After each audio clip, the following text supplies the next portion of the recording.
selalu setia berjalan bersamaku.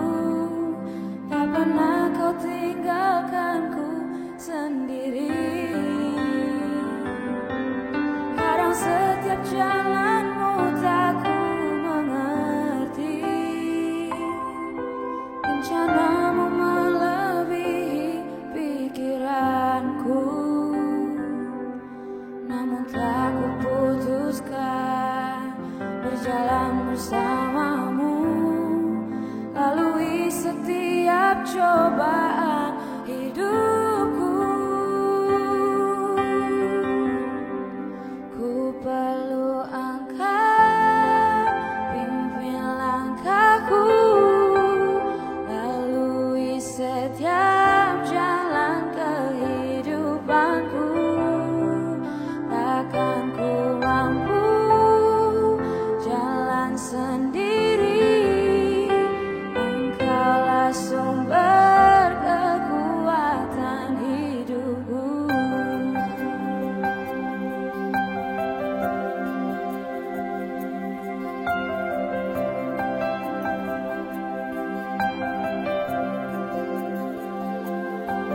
Kadang setiap jalanmu tak ku mengerti. Rencanamu melebihi pikiranku, namun tak ku putuskan berjalan bersamamu, lalui setiap cobaan hidupku. Ku perlu engkau pimpin langkahku, lalui setiap jalan kehidupanku. Takkan ku mampu jalan sendiri, engkaulah sumber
Shalom, saya Edi Chang, Senior Pastor dari Fresh Generation Community Church Malaysia, menyambut Anda semua yang hadir hari ini.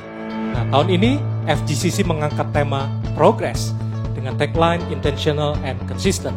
Nah, surat 1 Timotius pasal 4 ayat 15 mengatakan, perhatikanlah semuanya itu, hiduplah di dalamnya, supaya kemajuanmu nyata kepada semua orang.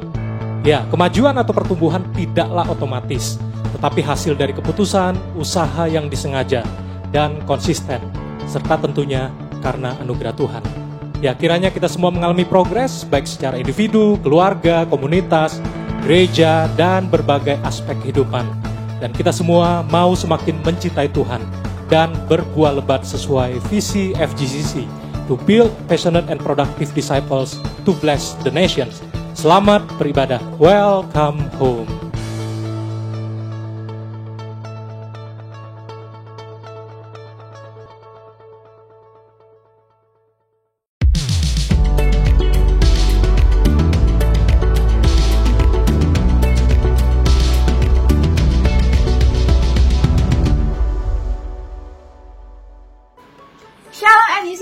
Selamat datang di ibadah online FGCC pada hari Minggu tanggal 14 Maret 2021.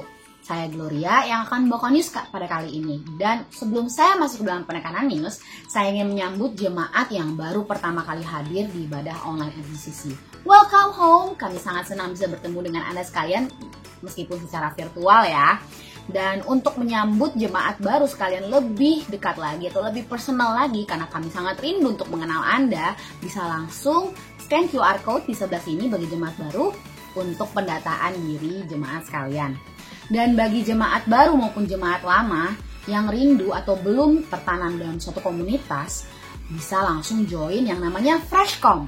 Freshcom adalah komunitas kecil di FGCC di mana setiap minggunya kita mengadakan fellowship bersama, worship bersama, sharing firman Tuhan, dan pastinya bisa bertumbuh di dalam Tuhan lebih dalam lagi. Dan Freshcom masih diadakan secara online melalui online platform seperti Zoom ataupun Google Meet.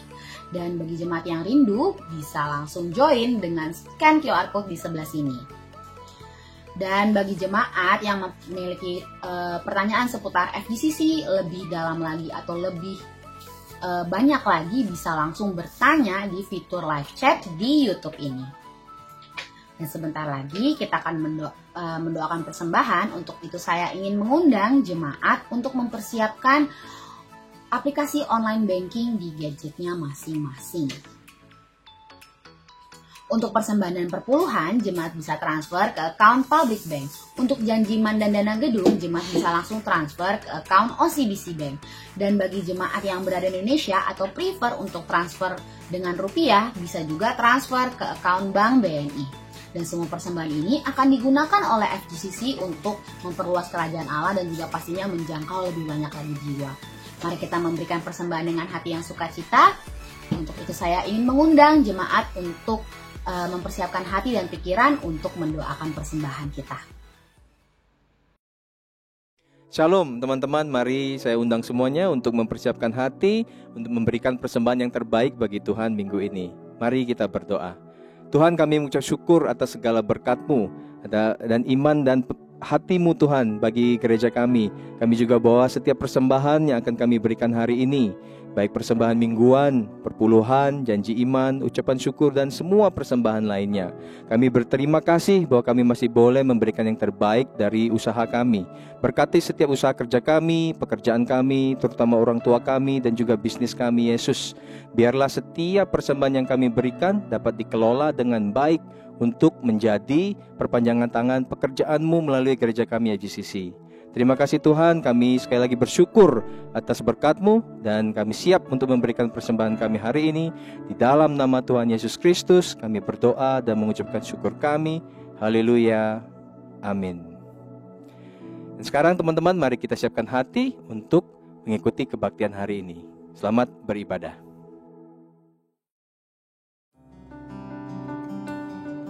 Terima kasih Tuhan buat kebaikan-Mu dalam kehidupan kami. Engkau Allah yang baik, Engkau Allah yang setia. Thank you Jesus.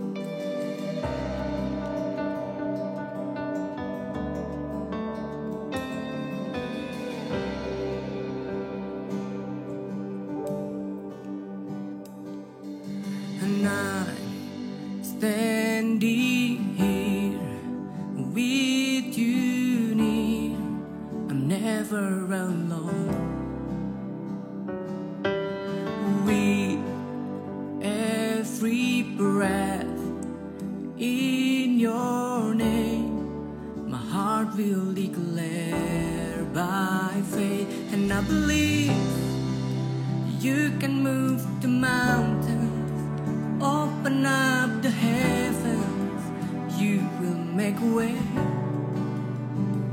And I believe I'll get through the trials in the name of Jesus.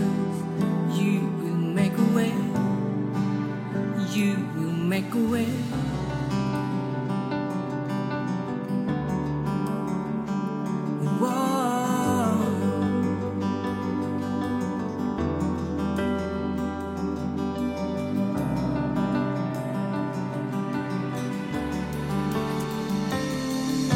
Now stepping forth, holding on to only your word.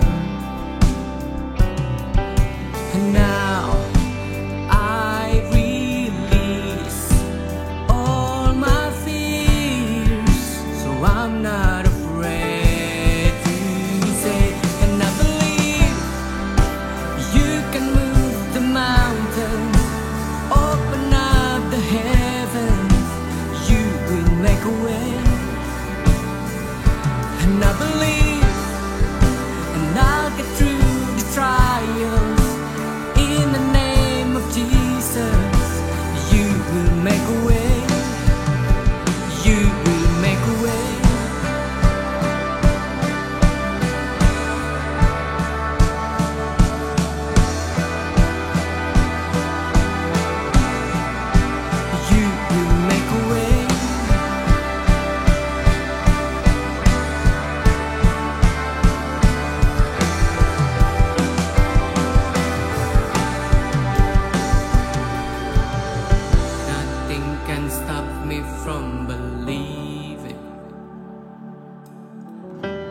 Nothing can stop me from believing. Nothing can stop me from believing. For nothing is too hard for you. Nothing can stop me from believing. Nothing can stop me from believing. Nothing can stop me from believing. For nothing is too hard for you. And I believe you can move the mountains, open up the heavens, you will make a way. And I believe, and I'll get through these trials in the name of Jesus.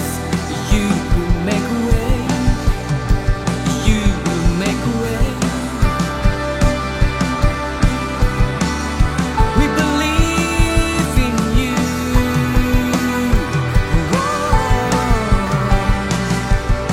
Hallelujah, hallelujah, hallelujah.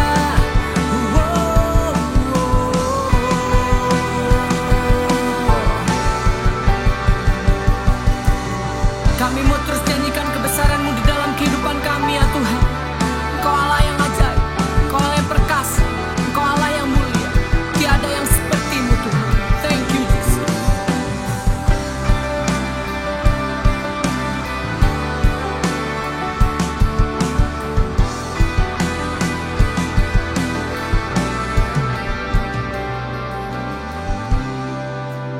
Dalam situasi apapun yang kami hadapi hari-hari ini ya Tuhan, ajar kami untuk terus percaya pada janji-Mu, pada kebesaran-Mu ya Tuhan.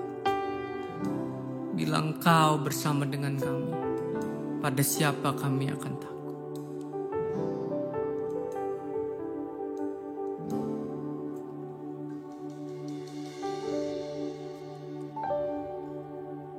Selama ku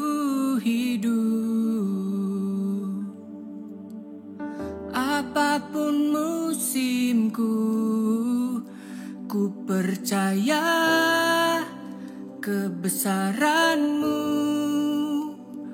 kekuatanku di dalam-Mu. Ku serahkan hidupku, akui kuasa-Mu. Ku serukan kebesaran-Mu, masa depanku terjaga di tangan-Mu.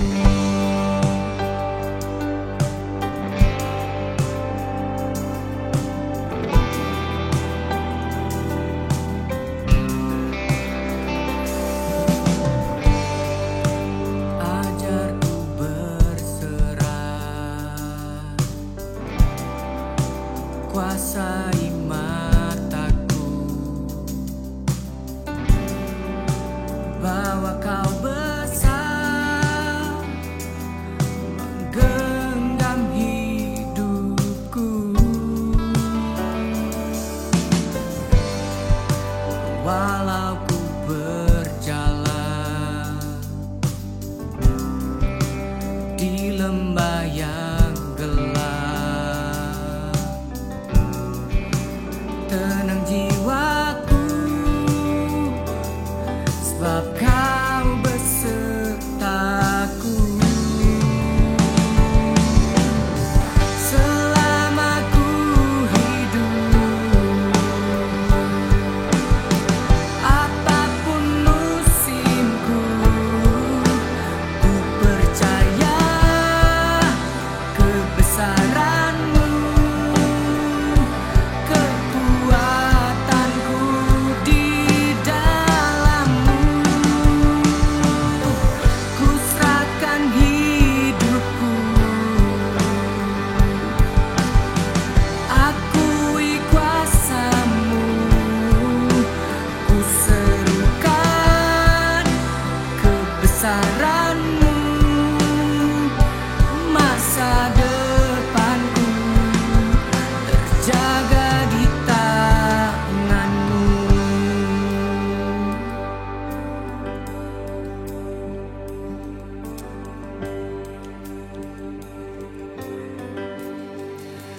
Kau yang berkuasa surga bumi, kan menyembah Yesus Raja segalanya. Kau yang berdaulat surga bumi, kan menyembah Yesus Raja selamanya. Kau yang berkuasa surga bumi, kan menyembah Yesus Raja segalanya. Kau yang berdaulat surga bumi, kan menyembah Yesus Raja selamanya.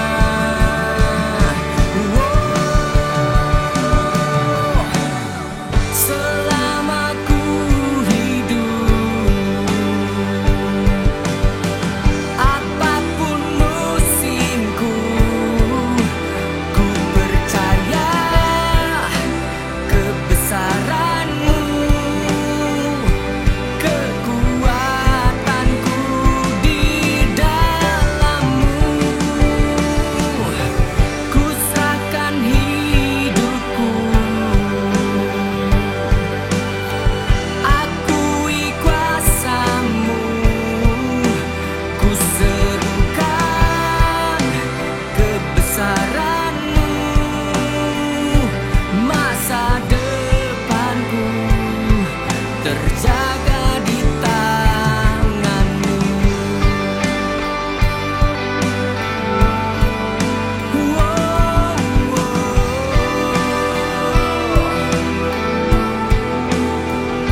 terima kasih Tuhan buat penyertaan-Mu yang sempurna dalam kehidupan kami. Engkau Allah yang memegang kendali atas seluruh apapun yang ada di dunia ini ya Tuhan. Kami gak perlu takut, kami gak perlu khawatir. Terima kasih Tuhan. Kami mau menyiapkan hati kami untuk mendengarkan kebenaran firman-Mu ya Bapa. Kami mau sambut firman-Mu dengan penuh sukacita. Di dalam nama Yesus Kristus kami sudah berdoa dan mengucap syukur. Haleluya. Amin. Hai Shalom dan Happy Sunday untuk jemaat-jemaat FGCC dimanapun Anda berada. Senang sekali saya kembali bisa hadir menyapa Anda di rumah Anda masing-masing. Dan saya berharap kita semua dalam keadaan yang baik dan sehat hari ini ya. Oke, hari ini kita akan dilayani oleh seorang pastor yang begitu luar biasa. Yang tidak lain dan tidak bukan adalah Pastor Jeffrey Rahmat. Beliau adalah seorang founder dan juga senior pastor dari Jakarta Praise Community Church di Jakarta. Nah hari ini beliau akan melayani kita dan saya percaya kita akan sangat diperlengkapi dan kita akan belajar begitu banyak hal pada hari ini. Oleh karena itu mari kita sama-sama mempersiapkan hati kita untuk kita mendengarkan firman Tuhan. Terima kasih. Salam damai sejahtera untuk kalian semua, teman-teman di FGCC dimanapun kalian berada. Berjumpa kembali dengan saya di kesempatan ini. Bagaimana kabarnya? Semoga kalian diketemukan dalam keadaan baik, sehat, dan tetap bersemangat. Terima kasih kepada Pastor Eddie Chang dan Shen yang saya hormati, dan tentunya juga pada semua tim pengembalaan yang ada di FGCC untuk kesempatan dan kepercayaan yang diberikan untuk saya dapat menyampaikan firman Tuhan kepada kalian semua di hari Minggu ini. Pandemi ini belum selesai meskipun kita sudah mulai melihat titik terang. Dan selama kita masih berada di dalamnya, mari kita pakai kesempatan ini untuk mendapatkan yang terbaik yang datangnya dari Tuhan. Karena saya percaya ada keindahan dalam setiap musim kalau mata kita terang. Nah, sebelum saya menyampaikan firman Tuhan, mari kita hampiri Tuhan lebih dahulu di dalam doa. Mari kita berdoa bersama-sama. Bapa yang di surga, Bapa yang kami kenal dalam nama Tuhan kami Yesus Kristus, Allah Tuhan kami yang hidup, terima kasih untuk kasih setia dan kebaikan-Mu dalam kehidupan kami. Terima kasih untuk hari yang baru yang Kau jadikan untuk kami dapat mengerti kasih dan kebaikan-Mu. Meskipun kami tidak selalu mengerti apa yang sedang terjadi di sekeliling kami, tapi kami percaya bahwa Engkau baik dan kebaikan-Mu itu yang akan terus berlaku dalam kehidupan kami. Kalau sebentar kami ingin mendengarkan kebenaran firman-Mu, biar kami berdoa agar Engkau mengurapi kami semua, baik yang menyampaikan maupun yang mendengarkan. Urapi hamba-Mu agar dapat memberitakan kebenaran dengan bahasa yang mudah dimengerti, sehingga bukan hanya sebuah informasi yang diterima, tapi sebuah pewahyuan yang sanggup mengubah arah kehidupan, sehingga transformasi terjadi. Kami menjadi semakin serupa dengan gambar-Mu, di dalam nama Yesus kami sudah berdoa. Amin. Well, saya diminta untuk mengupas tentang purpose. Tentunya berkenaan dengan the purpose of God in our lives. Tujuan yang Tuhan punya untuk kehidupan kita.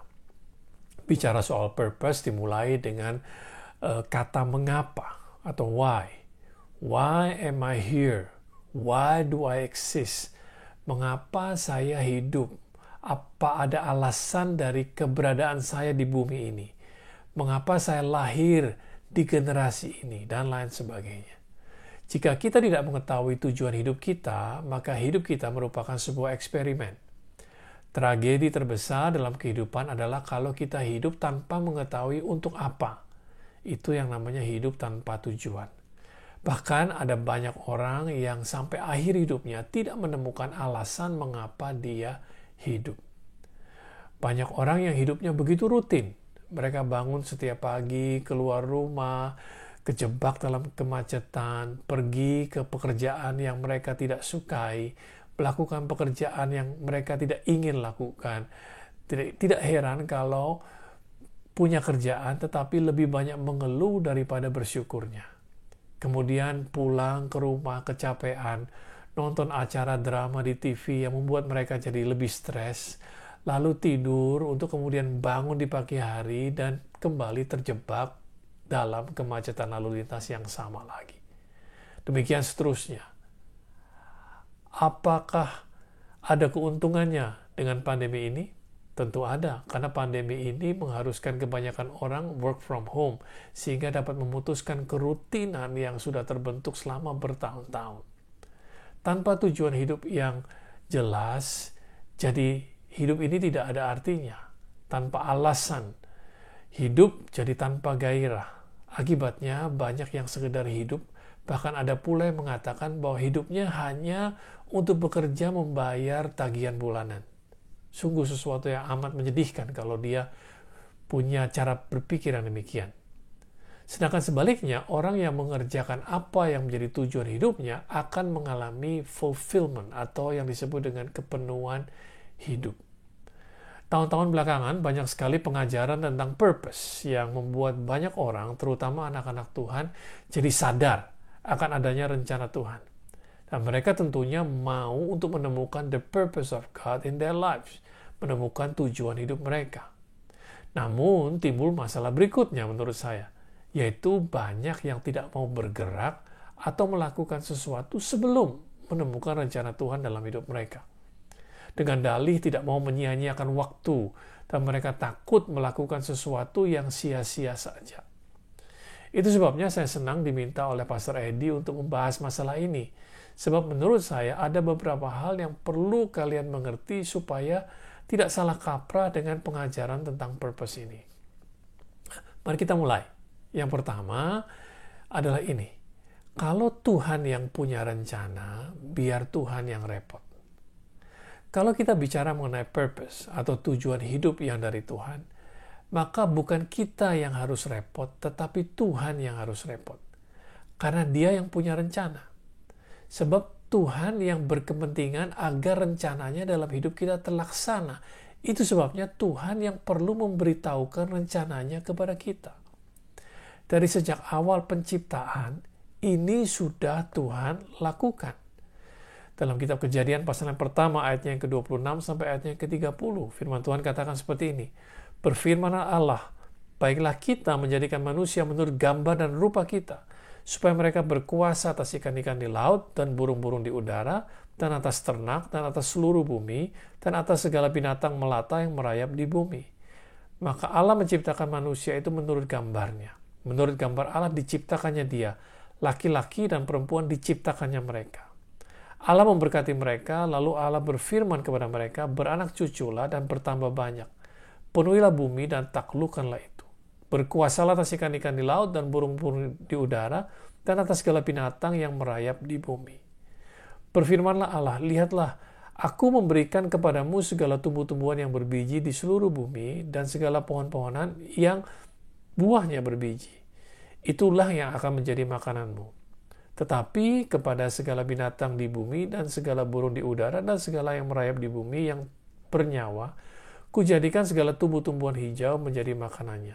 Dan jadilah demikian.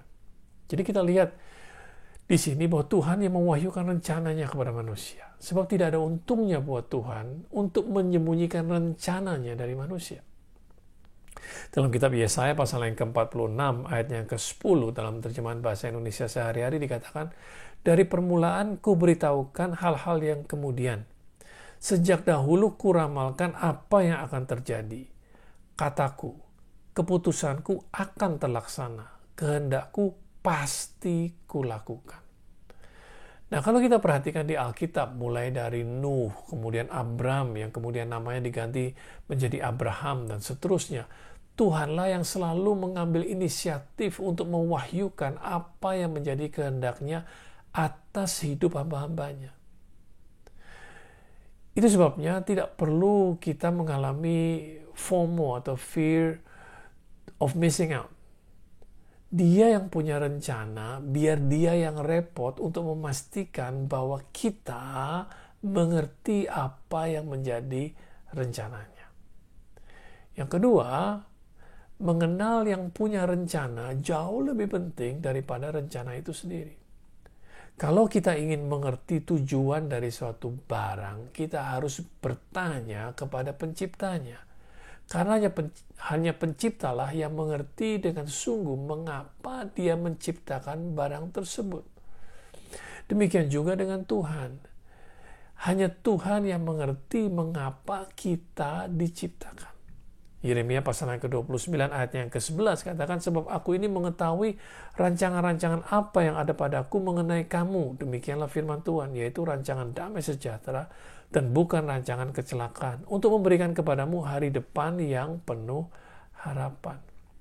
Itu sebabnya mengenal Tuhan yang punya rencana itu jauh lebih penting daripada rencana itu sendiri. Banyak yang ingin mengetahui the purpose of God, tetapi tidak mau mengambil waktu untuk mengenal Tuhan yang punya purpose.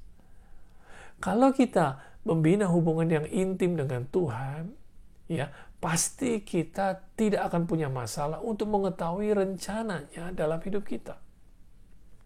Mari kita buka kitab Markus pasal yang ke-10 ayatnya yang ke-17 sampai ayatnya yang ke-22. Dikatakan pada waktu Yesus berangkat untuk meneruskan perjalanannya, datanglah seorang berlari-lari mendapatkan dia, dan sambil bertelut di hadapannya, ia bertanya, "Guru yang baik, apa yang harus kuperbuat untuk memperoleh hidup yang kekal?" Jawab Yesus, "Mengapa kau katakan aku baik? Tidak seorang pun yang baik selain daripada Allah saja. Engkau tentu mengetahui segala perintah Allah, jangan membunuh, jangan berzina, jangan mencuri, jangan menjadi saksi dusta, jangan mengurangi hak orang, hormatilah ayahmu dan ibumu." Lalu kata orang itu kepadanya, "Guru, semuanya itu telah kuturuti sejak masa mudaku." Tetapi Yesus memandang dia dan menaruh kasih kepadanya, lalu berkata kepadanya, "Hanya satu lagi kekuranganmu, pergilah, jual apa yang kau miliki, dan berikanlah itu kepada orang-orang miskin. Maka engkau akan beroleh harta di surga. Kemudian datanglah kemari dan ikutlah aku." Mendengar perkataan itu, ia menjadi kecewa, lalu pergi dengan sedih sebab banyak hartanya. Orang ini lebih mementingkan apa yang harus dia perbuat, lebih daripada datang kepada Yesus dan mengikut dia atau mempunyai relationship dengan Yesus sendiri. Untuk siapa kita melakukan semuanya ini lebih penting daripada apa yang kita lakukan. Ya, it is all for the glory of God. Jadi membina hubungan dengan Tuhan jauh lebih penting daripada rencana itu sendiri. Dan yang ketiga, pastikan kalian membangun identitas diri yang benar lebih dahulu. Pastikan kalian membangun identitas diri yang benar lebih dahulu. Kalau kita tidak mempunyai harga diri atau identitas diri yang sehat, maka kita akan kesulitan untuk mengenali arti kehidupan. Juga kesulitan untuk mengenali tujuan hidup atau panggilan. Beberapa orang di Alkitab bergumul dengan identitas diri. Dan sebelum mereka dapat melakukan rencana Tuhan dalam hidup mereka, mereka harus dibetulkan dulu. Tuhan harus lebih dahulu berurusan dengan gambar diri mereka. Apa sih identitas diri? Identitas diri itu adalah lensa yang kita pakai untuk melihat diri kita sendiri.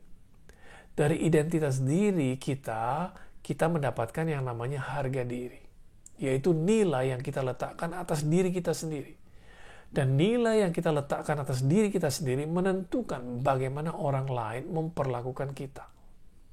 Nah, kalau kita tidak suka bagaimana kita diperlakukan oleh kebanyakan orang, kita jangan marah lebih dahulu. Lebih baik kita periksa diri lebih dahulu. Jangan-jangan memang kita menaruh harga diri yang rendah atas diri kita sendiri sehingga tidak heran kalau banyak orang menganggap kita rendah. Biasanya seseorang yang mempunyai harga diri yang rendah akan melihat dirinya sendiri tidak berarti sehingga tidak dapat berkontribusi banyak. Contohnya Musa dalam Keluaran pasal yang ketiga ayatnya yang ke-7 sampai 11. Dan Tuhan berfirman, "Aku telah memperhatikan dengan sungguh kesengsaraan umatku di tanah Mesir, dan aku telah mendengar seruan mereka yang disebabkan oleh pengerah-pengerah mereka. Ya, aku mengetahui penderitaan mereka. Sebab itu aku telah turun untuk melepaskan mereka dari tangan orang Mesir dan menuntun mereka keluar dari negeri itu ke suatu negeri yang baik, yang luas, suatu negeri yang berlimpah-limpah susu dan madunya, ke tempat orang Kanaan, orang Het, orang Amori, orang Feris, orang Hewi, dan orang Yebus. Sekarang seruan orang Israel itu telah sampai kepadaku. Juga telah kulihat betapa kerasnya orang Mesir menindas mereka. Jadi sekarang pergilah. Aku mengutus engkau kepada Fir'aun untuk membawa umatku, orang Israel, keluar dari Mesir. Tetapi Musa berkata kepada Allah, "Siapakah aku ini? Maka aku akan menghadap Fir'aun dan membawa orang Israel keluar dari Mesir." Lagi kita dapat di sini bahwa Tuhanlah yang memberitahukan kepada Musa apa yang menjadi kehendaknya. Untuk inilah Musa diciptakan sebenarnya, yaitu untuk membawa bangsa Israel keluar dari perbudakan di Mesir. Musa tidak mungkin tahu kalau Tuhan tidak mewahyukan rencananya kepada Musa. Namun apa yang terjadi? Musa kesulitan untuk mempercayai tujuan hidup yang Tuhan sudah siapkan buat dirinya. Mengapa demikian? Karena cara pandang Musa tentang dirinya sendiri salah. Sehingga sulit untuk Musa dapat mempercayai rencana Tuhan yang besar tersebut. The purpose of God for his life seems too big. Musa melihat tujuan hidupnya begitu besar. Musa merasa bahwa tujuan hidupnya itu berada di luar jangkauan dia, terlalu besar buat dia. Itu sebabnya dia katakan, "Siapakah aku ini? Maka aku akan menghadap Fir'aun dan membawa orang Israel keluar dari Mesir." Jelas di sini bahwa identitas diri Musa belum benar dan tidak sama dengan cara pandang Tuhan memandang Musa. Dan ini merupakan pelajaran yang sangat penting dan sangat fundamental, sangat mendasar. Sebab kalau kita tidak dapat melihat diri kita sendiri seperti Tuhan melihat kita, maka apa yang terjadi? Percuma kita diberitahu rencana Tuhan dalam hidup kita. Karena kita tidak akan percaya. Kita akan merasa kecil dan kita akan merasa bahwa tidak mungkin kita bisa melakukannya. Nah, mari kita lihat bagaimana Musa memandang dirinya sendiri dari kitab Keluaran pasal yang keempat ayatnya ke-10 sampai 14. Lalu kata Musa kepada Tuhan, "Ah Tuhan, aku ini tidak pandai bicara, dahulu pun tidak, dan sejak Engkau berfirman kepada hamba-Mu pun tidak, sebab aku berat mulut dan berat lidah." Tetapi Tuhan berfirman kepadanya, "Siapakah yang membuat lidah manusia? Siapakah yang membuat orang bisu atau tuli? Membuat orang melihat atau buta? Bukankah aku, yakni Tuhan? Oleh sebab itu pergilah, aku akan menyertai lidahmu dan mengajar engkau apa yang harus kau katakan." Tetapi Musa berkata, "Ah Tuhan, utuslah kiranya siapa saja yang patut kau utus." Kita lihat betapa repotnya Tuhan meyakinkan Musa akan kemampuan dirinya sendiri. Bahkan di sini kita lihat bahwa Musa berani membantah Tuhan yang menciptakan dia. Dia katakan, "Ah Tuhan, ya, bagaimana mungkin? Utuslah siapa saja yang patut kau utus." Itu yang dia katakan. Kemudian kita baca ayat yang ke-14. "Maka bangkitlah murka Tuhan terhadap Musa dan ia berfirman, bukankah di situ Harun orang Lewi itu, kakakmu? Aku tahu bahwa ia pandai bicara. Lagi pula ia telah berangkat dan menjumpai engkau. Dan apabila ia melihat engkau, ia akan bersuka cita dalam hatinya." Seolah-olah Tuhan katakan, kalau aku mau, bisa saja aku memilih Harun. Aku tahu kalau Harun itu pandai bicara. Tetapi aku punya rencana atas kamu, Musa. Aku mau memakai kamu sebagai pemimpin, bukan memakai Harun. Kita lihat betapa kuatnya identitas diri yang keliru melekat pada diri Musa dan menghalangi Tuhan untuk melakukan rencananya. Namun saya senang membaca kisah ini karena Tuhan tidak menyerah dan terus-menerus menolong Musa memulihkan gambar dirinya. Itu sebabnya kita perlu mengubah cara kita berpikir tentang siapa kita di hadapan Tuhan, sehingga kita dapat mengenali dan menjalankan rencananya. Sebab percuma saja kita mau mengerti rencana Tuhan kalau kita belum mempunyai identitas diri yang benar. Karena rencana Tuhan atas kita itu selalu besar dan kelihatan seolah-olah berada di luar jangkauan kita. Itu sebabnya selalu dibutuhkan iman untuk dapat menggenapinya. Karena dengan kekuatan sendiri kita tidak akan mampu. Nah, dengan mengikuti Yesus serta membangun hubungan pribadi dengan Dia, maka cara pandang kita tentang diri kita sendiri mulai diubahkan. Dan iman kita juga akan bertambah kuat.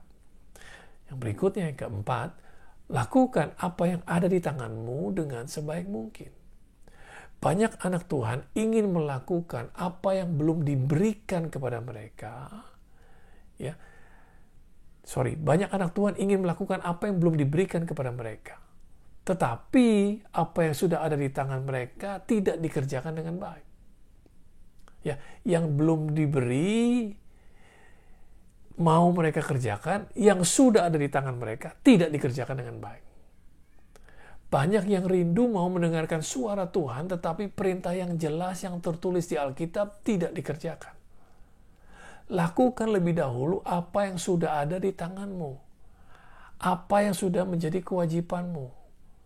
Dan lihat bagaimana nanti Tuhan memimpin engkau. Dalam kitab Matius pasal yang ke-24 ayat yang ke-14 sampai 21, perumpamaan yang terkenal katakan seperti ini. Sebab hal kerajaan surga sama seperti seorang yang mau bepergian ke luar negeri, yang memanggil hamba-hambanya dan mempercayakan hartanya kepada mereka. Yang seorang diberikannya 5 talenta, yang seorang lagi 2, dan yang seorang lagi 1, masing-masing menurut kesanggupannya. Lalu ia berangkat.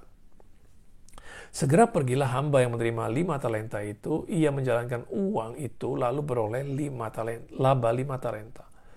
Hamba yang menerima 2 talenta itu pun berbuat demikian juga dan berlaba 2 talenta. Tetapi hamba yang menerima 1 talenta itu pergi dan menggali lubang di dalam tanah, lalu menyembunyikan uang tuannya. Lama sesudah itu pulanglah tuan hamba-hamba itu, lalu mengadakan perhitungan dengan mereka.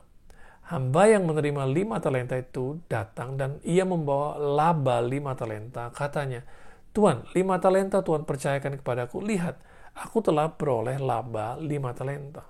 Maka kata tuannya itu kepadanya, baik sekali perbuatanmu itu, hai hambaku yang baik dan setia. Engkau telah setia dalam perkara kecil, aku akan memberikan kepadamu tanggung jawab dalam perkara yang besar. Masuklah dan turutlah dalam kebahagiaan Tuhanmu. Dan lain sebagainya. Tanggung jawab dalam perkara yang besar itu akan diberikan tergantung dari apa yang kita lakukan dengan yang ada di tangan kita. Jadi lakukan dengan sebaik mungkin apa yang ada di tanganmu, apa yang sudah ada di tanganmu. Kalau sekarang kalian sedang kuliah, maka belajarlah dan kuliahlah dengan benar. Lakukan dengan sebaik mungkin. Kalau kalian sekarang dipercaya dengan suatu pekerjaan, lakukan pekerjaan itu dengan sebaik mungkin. Sebab kalau kalian dapat dipercaya dengan apa yang sudah ada di tangan kalian, dengan hal yang kecil, maka kalian akan dipercayakan hal yang lebih besar. Baru yang belum ada di tangan kalian akan diberikan kepada kalian. Tuhan membawa kita melalui sebuah proses pertumbuhan atau proses growth and development untuk kita dapat menemukan purpose kita. Terkadang kita menemukan tujuan hidup kita dengan cara yang tidak kita pikirkan, secara tidak sengaja. Ya, terkadang melalui kejadian bahkan yang tidak mengenakan. Bisa jadi melalui yang namanya penolakan atau PHK, pemutusan hubungan kerja, atau bahkan diputusin oleh pacar. Tuhan bisa pakai cara macam-macam. Roma pasal yang ke-8 ayat yang ke-28 katakan kita tahu sekarang bahwa Allah turut bekerja dalam segala sesuatu untuk mendatangkan kebaikan bagi mereka yang mengasihi Dia, yaitu bagi mereka yang terpanggil sesuai dengan rencana Allah. Demikian juga dalam kisah di Alkitab yang lain, ya, tentang seorang wanita yang bernama Esther. Esther ini tidak sedang mencari-cari apa alasan hidupnya. Dia tidak sedang mencari the purpose of God for her life. Esther menjalani saja apa yang ada di depan matanya. Sampai pada suatu hari, Mordekai yang sudah seperti ayah angkatnya sendiri mengingatkan Esther akan posisinya yang sudah menjadi seorang permaisuri. Karena pada saat itu, orang-orang Yahudi ketakutan dan berkabung karena mereka hendak dibinasakan. Mordekai meminta Esther untuk menghadap kepada raja, memohon belas kasihan, dan supaya Esther dapat membela bangsanya. Dalam kitab Esther pasal yang keempat ayat yang ke-14 dikatakan sebab sekalipun engkau pada saat ini berdiam diri saja, bagi orang Yahudi akan timbul juga pertolongan dan kelepasan dari pihak lain, dan engkau dengan kaum keluargamu akan binasa. Siapa tahu, mungkin justru untuk saat yang seperti ini engkau beroleh kedudukan sebagai ratu. Dalam bahasa Inggrisnya dikatakan, you are made queen for just such a time as this. Contoh yang lain lagi dalam 1 Samuel 9 kita juga menemukan bagaimana kisah Saul menemukan rencana Tuhan dalam hidupnya. Kalian bisa baca sendiri. Tapi pada dasarnya ceritanya seperti ini. Dimulai dari Saul disuruh oleh ayahnya untuk pergi mencari keledai-keledai ayahnya yang hilang. Dan dalam rangka pencarian keledai ayahnya, Saul bertemu dengan seorang nabi yang bernama Samuel. Dan setelah menjamu makan Saul dan menyuruhnya menginap, kemudian apa yang terjadi? Samuel mengurapi Saul dan memberitahukan kepada Saul bahwa dia akan menjadi raja atas bangsa Israel. Dan bukan hanya di situ. Dia katakan keledai-keledai bapaknya itu sudah diketemukan. Dan notabene yang menemukan bukan Saul. Tuhan bisa pakai cara yang macam-macam untuk kita menemukan rencananya. Jadi jangan persoalkan cara yang Tuhan pakai. Sebab Tuhan itu berdaulat. Yang terakhir, yang kelima, jadilah seorang problem solver. Ingat, semua produk, ya, barang-barang yang diciptakan, itu diciptakan untuk menjawab tantangan yang ada pada zamannya. Produk itu diperlengkapi oleh penciptanya dengan semua yang diperlukan untuk menyelesaikan masalah yang ada di zamannya. Itu sebabnya penting untuk kita menggali potensi diri kita, menemukan bakat yang terpendam di dalam diri kita, dan mengasahnya. Ada quote yang mengatakan, when your gift, talents, and ability meet the need of the people, there lies your purpose. Pada saat karunia, bakat, dan kemampuan kita bertemu dengan kebutuhan orang lain, di sanalah letak dari tujuan hidup kita. Sebab your purpose is never about yourself. It is always about serving others. Itu sebabnya semakin kita pasif atau diam saja atau memikirkan diri kita sendiri, semakin sulit kita menemukan purpose atau tujuan hidup kita. Selalu cari jalan untuk dapat berkontribusi kalau ingin menemukan tujuan hidup. Contoh Daud, dia tidak sedang mencari-cari kehendak Tuhan dalam hidupnya. Daud sibuk bertanggung jawab dengan kambing domba yang diserahkan ayahnya untuk dia pelihara. Dan menurut saya dalam kesehariannya Daud juga melatih diri menjadi baik dalam menggunakan katapelnya. Karena memang itulah yang ada di tangannya, itulah yang dia temukan di tangannya. Dan pada saat ada kesempatan, Daud menawarkan diri untuk melawan Goliat yang pada saat itu sedang mencemooh barisan tentara Israel. Nah, karena tidak ada yang berani bertarung satu dengan Goliat, maka Daud mengajukan diri untuk membantu dan menyelesaikan masalah. Dan kita tahu kelanjutan ceritanya. Kemenangan Daud atas Goliat membuka jalan untuk Daud kemudian dapat menjadi raja menggantikan Saul dan memenuhi rencana Tuhan dalam hidupnya.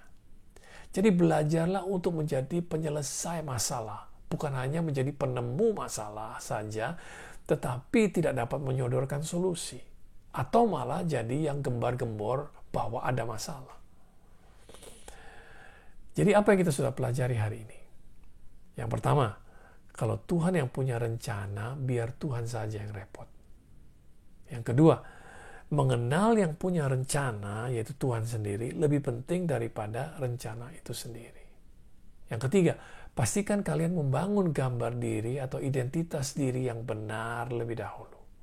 Yang keempat, lakukan apa yang ada di tanganmu dengan sebaik mungkin.